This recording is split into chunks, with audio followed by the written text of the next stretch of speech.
Новиот директор на Алфа Ромео, Жан-Филип Импарато, ќе има потешка работа отколку што се мислеше.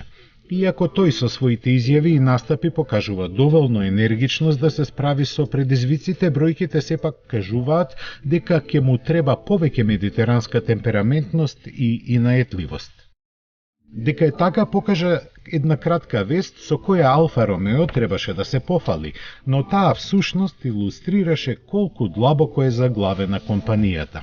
Се однесува на бисерот на италијанската техника Giulia GTA и нејзината полутркачка варијанта GTA M, за чии лимитирани 500 примероци требаа година и пол да се распродадат. Точно е дека овој модел направен во чест на истоимениот култен тркач од 1965 година не е за секого и дека со своите 175.000 евра едноставно е прескап.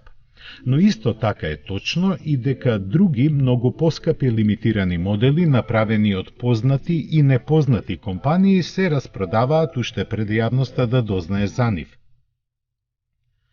Во тој контекст дека на Алфа Ромео сепак им треба 18 месеци за заокружување на проектот Giulia GTA делува фрустрирачки, а возилото тоа со ништо не го заслужува.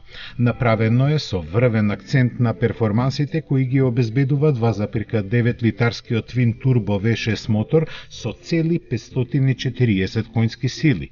Со нив ја фаќа стотката за 3,6 секунди, а со новата конфигурација на ослонувањето развиена со тркачка помош се снаоѓа низ виоците како и ултимативен супер автомобил.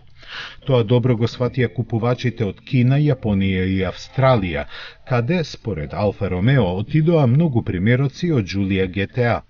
Од причини кои докрај не се објаснети, овој модел не беше достапен во Северна Америка.